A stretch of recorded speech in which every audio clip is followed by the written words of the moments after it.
काली अमावस की रात थी।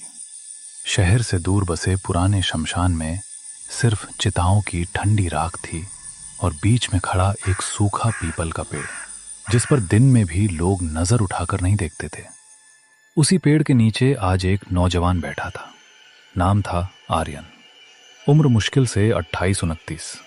आंखों में नींद नहीं, सिर्फ लालच, डर और बेचैनी का मिला जुला साया। आज अगर यक्षिणी नहीं आई तो सब खत्म। कर्ज, धमकियां, ये डर सब बेकार हो जाएगा, मेरी जिंदगी की तरह। आर्यन दीपक जलाता है और चारों दिशाओं में सीमाएं खींचकर मंत्र जाप शुरू करता है। कुछ महीने पहले तक आर्यन एक बड़े होटल में वेटर था। पैसा कम, सपने बड़े। रोज अमीरों की महंगी गाड़ियां, महंगी घड़ियां और महंगी मुस्कुराहटें देखकर उसके अंदर की आग और भड़कती रहती थी। आर्यन अमीर लोगों को सर्व करता, उनकी बातें सुनता।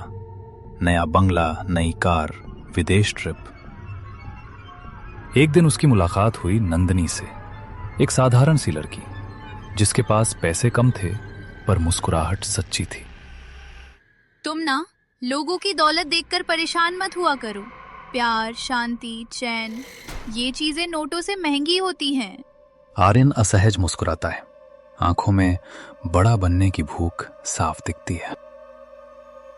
आर्यन, 1 हफ्ते में पैसे नहीं लौटाए तो तेरे हाथ पैर तोड़ दूंगा और तेरी नंदिनी को भी चैन से नहीं जीने दूंगा। यही वो रात थी जब उसने पुरानी सिटी लाइब्रेरी की तन्हा शेल्फ में रखी एक अजीब किताब देखी, यक्षिणी साधना और असाधारण धन।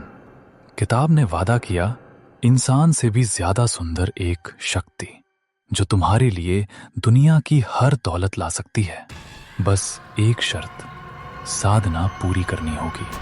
आर्यन की आंखों में चमक, दिमाग में लालच। आर्यन हर रात 12 बजे से 3 बजे तक शमशान में बैठकर वही साधना करता।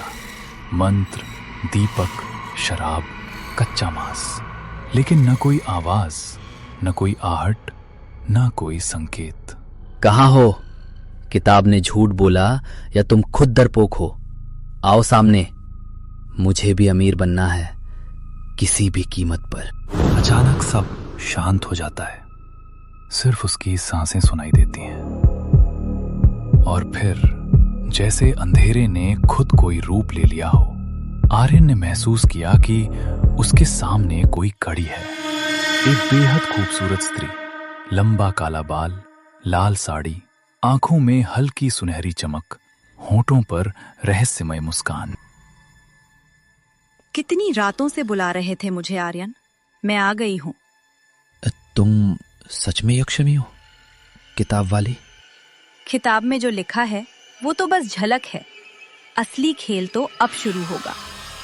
तुम मुझे पत्नी की तरह मानोगे, हर रात मुझे याद करोगे, मेरा साथ दोगे। बदले में तुम्हें वो सब मिलेगा जिसके लिए इंसान जिंदगी भर तरसते रहते हैं। लेकिन एक शर्त। कौन सी शर्त? मेरे रहते किसी दूसरी औरत की ओर देखना भी मत। तुम्हारी नंदिनी, उसके नाम तक की जगह अब सिर्फ मेरी होगी। कुछ ही हफ्तों में आर्यन के पास सब था। नया फ्लैट, महंगी कार, डिजाइनर कपड़े। लेकिन एक और अजीब बात हुई। जो भी लड़की उसके करीब आती, रहस्यमय मौत का शिकार होती। पार्टी की एक लड़की उसका हाथ पकड़ती है। अखबार की हेडलाइन, युवा महिला की संदिग्ध मौत।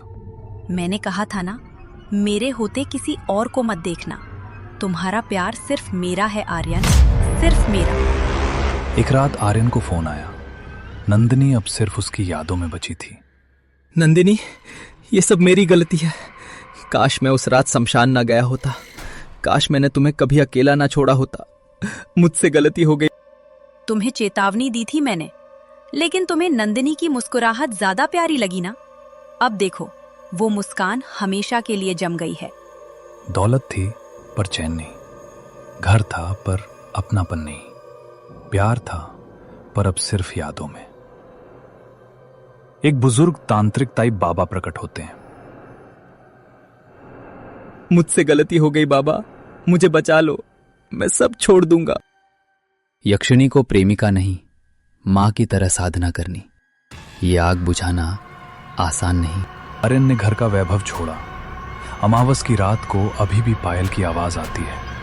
तुम अब किसे चुनोगे, अपना लालच या अपनी जान?